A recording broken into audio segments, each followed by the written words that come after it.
Roshnisfoodnlife. എന്തൊക്കെയുണ്ട് വിശേഷങ്ങളൊക്കെ? സുഖമായിട്ടിരിക്കുകയല്ലേ? അപ്പോൾ ഇവിടെ ഞങ്ങൾ സുഖമായിട്ടിരിക്കുകയാണ്. അപ്പോൾ നമ്മൾ ഇന്ന് ചെയ്യാൻ പോകുന്നത് വെജ് കട്ട്ലേറ്റ് ആണ് കേട്ടോ. അപ്പോൾ കഴിഞ്ഞ തവണ ചെയ്തത് ചിക്കൻ കട്ട്ലേറ്റ് അല്ലേ? അപ്പോൾ നമ്മുടെ വെജ് കഴിക്കുന്ന ആൾക്കാർക്കൊക്കെ ആയിട്ടൊരു വെജ് കട്ട്ലേറ്റ് ചെയ്യാൻ പോവാണ്. അപ്പോൾ വളരെ പെട്ടെന്ന് തന്നെ ചെയ്തെടുക്കാൻ പറ്റുന്ന നല്ല ക്രിസ്പി ആയിട്ടുള്ള കട്ട്ലേറ്റ് എങ്ങനെയാണ് തയ്യാറാക്കുന്നത് നമുക്ക് നോക്കിയാലോ.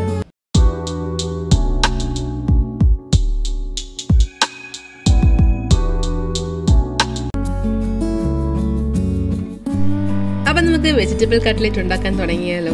അപ്പോൾ ആദ്യം ചെയ്യേണ്ടത് നമുക്ക് വെജീസ് ഒക്കെ ഒന്ന് റെഡിയാക്കി എടുക്കണം. ആദ്യം ഉള്ളി ഒന്ന് അരിഞ്ഞ് സെറ്റാക്കി എടുക്കണം. അതിനുശേഷം ക്യാബേജ്, ക്യാരറ്റ് അങ്ങനെ വെജിറ്റബിൾസ് എല്ലാം നമുക്കൊന്ന് റെഡിയാക്കി എടുക്കാം. അപ്പോൾ നമ്മുടെ വെജിറ്റബിൾസ് എല്ലാം നമ്മൾ സെറ്റാക്കി എടുത്തിട്ടുണ്ട്. അപ്പോൾ ഇനി നമ്മൾ ചെയ്യാൻ പോകുന്നത് എല്ലാം ഒന്ന് വഴറ്റിയെടുക്കണം. അപ്പം ഞാനൊരു പാൻ ഗ്യാസ് സ്റ്റവിലേക്ക് വെച്ചിട്ടുണ്ട്. അപ്പം പാൻ ഒന്ന് ചൂടായി വരട്ടെ, നമുക്ക് അതിലേക്ക് ഓയിൽ ആഡ് ചെയ്ത് കൊടുക്കാം. അപ്പം ഞാൻ കഴിഞ്ഞ തവണ പറഞ്ഞ പോലെ തന്നെ ഏത് ഓയിൽ വേണമെങ്കിലും യൂസ് ചെയ്യാം കേട്ടോ. അപ്പം ഞാൻ പ്രിഫർ ചെയ്യുന്നത് സൺഫ്ലവർ ഓയിലാണേ. അപ്പം നമ്മുടെ പാൻ ചൂടായിട്ടുണ്ട്, അതിലേക്ക് നമുക്ക് ഓയിൽ ആഡ് ചെയ്ത് കൊടുക്കാം. ഞാൻ 2.5 ടേബിൾ സ്പൂൺ ഓയിൽ ആഡ് ചെയ്ത് കൊടുക്കുന്നുണ്ട്. അപ്പം നമ്മുടെ ഓയിൽ നന്നായിട്ട് ചൂടായിട്ടുണ്ട്, ഇതിലേക്ക് നമുക്ക് സവാള ചേർത്ത് കൊടുക്കാം. അപ്പം ഞാൻ ഒരു സവാള ചേർത്ത് കൊടുക്കുന്നുള്ളൂ. അപ്പം നമുക്ക് ചെറുതായി അരിഞ്ഞ് ചേർക്കാൻ ശ്രദ്ധിക്കണം. അപ്പം ചെറുതായി അരിഞ്ഞ് സവാള ചേർത്ത് കൊടുത്തിട്ടുണ്ട്. ഇനി നമുക്ക് ചേർക്കാനുള്ളത് പച്ചമുളകും ഇഞ്ചിയും വെളുത്തുള്ളിയാണ് കേട്ടോ. ഇത് മൂന്നും എന്തായാലും കട്ട്ലേറ്റ്സിന് അത് നിർബന്ധമായിട്ടും വേണം കേട്ടോ. പ്രത്യേകിച്ച് നമ്മൾ വെജിറ്റബിൾ ഒക്കെ ആകുമ്പം ഇത് മൂന്നും ഇല്ലാതെ എന്തായാലും പറ്റത്തില്ലല്ലോ. അപ്പം ഉള്ളിയും ഇഞ്ചിയും നമുക്ക് പച്ചമുളക് കൂടെ ചേർത്ത് കൊടുക്കാം. അപ്പം ആദ്യം ഞാനൊരു 2 പച്ചമുളക് വട്ടത്തിൽ അരിഞ്ഞ് ചേർക്കുന്നുണ്ട്. ഇനി നമുക്ക് ഇതിലോട്ട് ഇഞ്ചി ചേർത്ത് കൊടുക്കാം. ഇഞ്ചി എന്ന് പറയുമ്പോൾ ഒരു ചെറിയ കഷ്ണം ഇഞ്ചി അത് ചെറുതായി അരിഞ്ഞ് ചേർത്ത് കൊടുത്തിട്ടുണ്ട് ഞാൻ.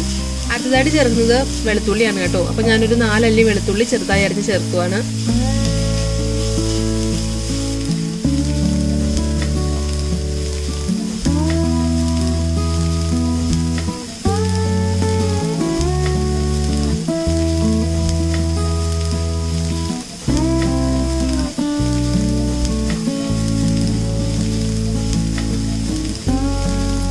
ഇനി ഇതിലേക്ക് നമുക്ക് പൊടികളൊക്കെ ചേർത്ത് കൊടുക്കാം. നമ്മുടെ ഉള്ളി നന്നായിട്ട് വഴന്നിട്ടുണ്ട്. അപ്പോൾ നമുക്ക് ഇനി ഇതിലേക്ക് പൊടികളൊക്കെ ചേർത്ത് കൊടുക്കാം.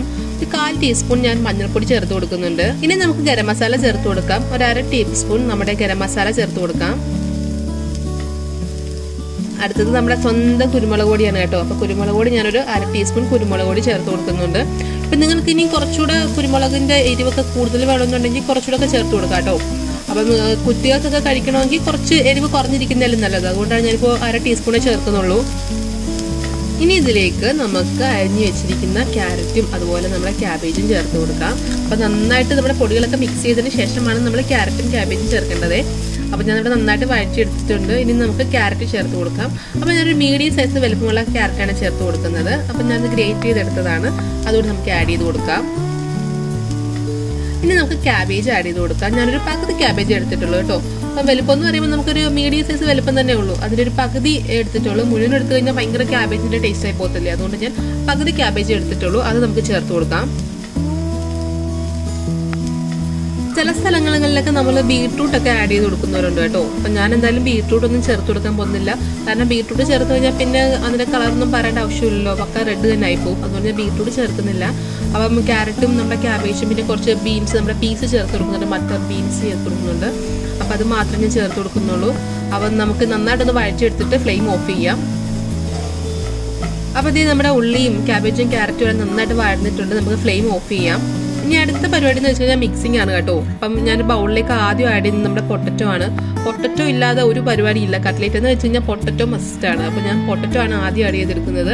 അപ്പോൾ അത്യാവശ്യം വലുപ്പമുള്ളൊരു പൊട്ടറ്റോ ആട്ടോ എടുത്തത്. അപ്പം വെജിറ്റബിൾ കട്ട്ലേറ്റ് ആയതുകൊണ്ട് തന്നെ അത്യാവശ്യം വലുപ്പമുള്ളൊരു പൊട്ടറ്റോ തന്നെ ഞാൻ ആഡ് ചെയ്ത് കൊടുക്കുവാണ്. നന്നായിട്ട് നമ്മൾ ബോയിൽ ചെയ്ത് അതുപോലെ തന്നെ മാഷ് ചെയ്തെടുത്ത പൊട്ടറ്റോ ആണേ.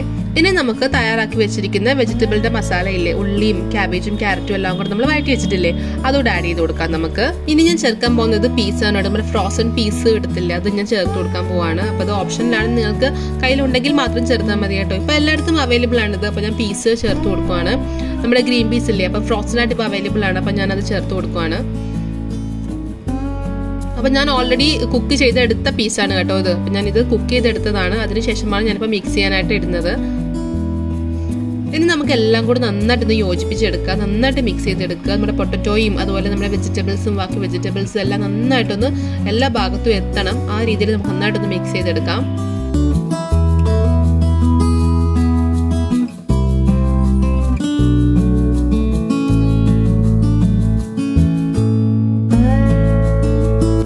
നന്നായി ഇവിടെ മിക്സ് ചെയ്തെടുത്തിട്ടുണ്ട്. ഇനി അടുത്ത പരിപാടി നമ്മൾ ഷേപ്പ് ചെയ്തെടുക്കുക എന്നുള്ളതാണ്.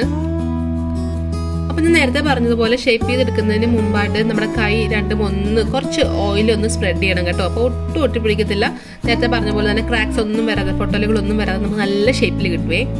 അപ്പം ഞാൻ ഇവിടുന്ന് ചെയ്യാൻ പോകുന്ന ഷേപ്പ് എന്ന് വെച്ച് കഴിഞ്ഞാൽ കുറച്ച് എന്താ പറയുക സിലിണ്ടറിക്കൽ ആയിട്ടുള്ള ഷേപ്പാണ്. ഓവൽ എന്ന് പറയാൻ പറ്റത്തില്ല. അപ്പം ആ ഒരു ഷേപ്പിലാണ് ഞാൻ എടുക്കാൻ പോകുന്നത്. അപ്പം നിങ്ങൾക്ക് ഇഷ്ടമുള്ള ഷേപ്പിൽ ആക്കിയെടുക്കാം. റൗണ്ട് വേണമെങ്കിൽ എടുക്കാം, ഇപ്പം ഓവൽ ഷേപ്പിലാക്കിയെടുക്കാം, ഹാർട്ട് ഷേപ്പിലാക്കിയെടുക്കാം. അപ്പം ഇഷ്ടമുള്ള ഷേപ്പിലാക്കിയെടുക്കാം കേട്ടോ. അപ്പം ഇതുപോലെ ഞാൻ ഷേപ്പാക്കി എടുത്തിട്ടുണ്ട്. ഇതുപോലെ നമുക്ക് ബാക്കിയുള്ള കട്ട്ലേറ്റ്സിനെല്ലാം നമുക്ക് ഷേപ്പാക്കി എടുക്കാം. അപ്പം നമ്മൾ ഷേപ്പാക്കിയ നമ്മുടെ കട്ട്ലേറ്റ്സ് എല്ലാം റെഡി ആയിട്ടിരിപ്പുണ്ട്. ഇനി കോട്ടിങ്ങിന്റെ പരിപാടിയാണ്. അപ്പം വെജ് കട്ട്ലേറ്റ് ആയതുകൊണ്ട് തന്നെ ഞാൻ മുട്ട യൂസ് ചെയ്യുന്നില്ല. അതുകൊണ്ട് ഞാൻ കോൺഫ്ലവർ ആണ് കേട്ടോ യൂസ് ചെയ്യാൻ പോകുന്നത്. അപ്പം ഞാനിവിടെ ഒരു 2 ടേബിൾ സ്പൂൺ കോൺഫ്ലവർ എടുത്തിട്ടുണ്ട്. ഇനി നമുക്ക് നന്നായിട്ടൊന്ന് മിക്സ് ചെയ്തെടുക്കാം. ഒരുപാട് അങ്ങ് വെള്ളം ഒഴിച്ച് ലൂസാക്കി എടുക്കരുത് കേട്ടോ, എന്നാൽ ഒരുപാട് അങ്ങ് കട്ടിയാവുകയും ചെയ്യരുത്. അപ്പം ആ ഒരു പരുവത്തിലാക്കി നമ്മുടെ കോൺഫ്ലവറിനെ മിക്സ് ചെയ്തെടുക്കാൻ ശ്രദ്ധിക്കണേ. അപ്പം ഈ ഒരു പരുവാക്കണം. നമ്മുടെ കോൺഫ്ലവറും വെള്ളം കൂടെ മിക്സ് ചെയ്തെടുത്ത് ഈ ഒരു പരുവാക്കി എടുക്കുമ്പോൾ നമുക്ക് നിർത്താം. ഈ ഒരു പരുവ മതി. അപ്പൊ ഇത് കണ്ടോ, ഒരുപാട് വെള്ളമല്ല എന്നാൽ ഒരുപാട് അങ്ങ് കട്ടിയിലും അല്ല ഇരിക്കുന്നത്. അപ്പൊ ഈ ഒരു പരുവത്താണ് നമ്മുടെ എക്സാക്ട് നമ്മുടെ കട്ട്ലേറ്റ്സിനൊക്കെ ഡിപ്പ് ചെയ്യാൻ വേണ്ടിയുള്ള പരുവം എന്ന് പറയുന്നത് ഇതാണ് കേട്ടോ. ഇനി നമുക്ക് കോട്ട് ചെയ്ത് തുടങ്ങാം. അപ്പം നമുക്ക് ഓരോ കട്ട്ലേറ്റ്സും എടുത്ത് നമുക്ക് കോൺഫ്ലവറിലൊന്ന് നന്നായിട്ട് ഡിപ്പ് ചെയ്തെടുക്കാം. അപ്പം എല്ലാ ഭാഗത്തും കോൺഫ്ലവർ എത്തിയോന്ന് ശ്രദ്ധിക്കണം കേട്ടോ. അതിനുശേഷം നമുക്ക് ബ്രെഡ് ക്രംസിൽ നന്നായിട്ട് ഡിപ്പ് ചെയ്തെടുക്കാം, നന്നായിട്ട് കോട്ട് ചെയ്തെടുക്കുക. അപ്പം എല്ലാ ഭാഗത്തും ബ്രെഡ് ക്രംസും നന്നായിട്ട് എത്തിയിട്ടുണ്ടെന്ന് ഉറപ്പുവരുത്തണം കേട്ടോ. അപ്പം നമുക്ക് ഈ ഒരു പ്ലേറ്റിലേക്ക് മാറ്റി വെക്കാം.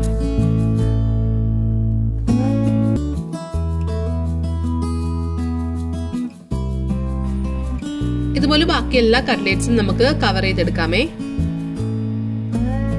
ഇനി നമ്മുടെ കട്ട്ലെറ്റിന്റെ ലാസ്റ്റ് പ്രോസസ്സാണ്, മറ്റൊന്നുമല്ല ഫ്രൈ ചെയ്തെടുക്കാൻ പോവാണ് നമ്മൾ.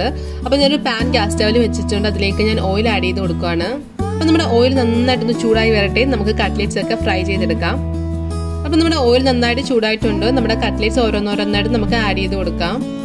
അപ്പൊ ടെമ്പറേച്ചർ ഒന്ന് കീപ്പ് ചെയ്യാൻ മറക്കല്ലേ കേട്ടോ, നല്ല ചൂടായിട്ട് തന്നെ ഇരിക്കട്ടെ. നമ്മുടെ ഓയിൽ നല്ല ചൂടായിട്ട് തന്നെ ഇരിക്കട്ടെ. അപ്പൊ ഒരു സൈഡ് ആയി കഴിയുമ്പോൾ അങ്ങോട്ടും ഇങ്ങോട്ടും തിരിച്ചും മറിച്ച് വിട്ട് നമുക്ക് നന്നായിട്ട് ക്രിസ്പി ആക്കി എടുക്കണം കേട്ടോ. നല്ല ക്രിസ്പി ആക്കി നമുക്ക് എടുക്കാം.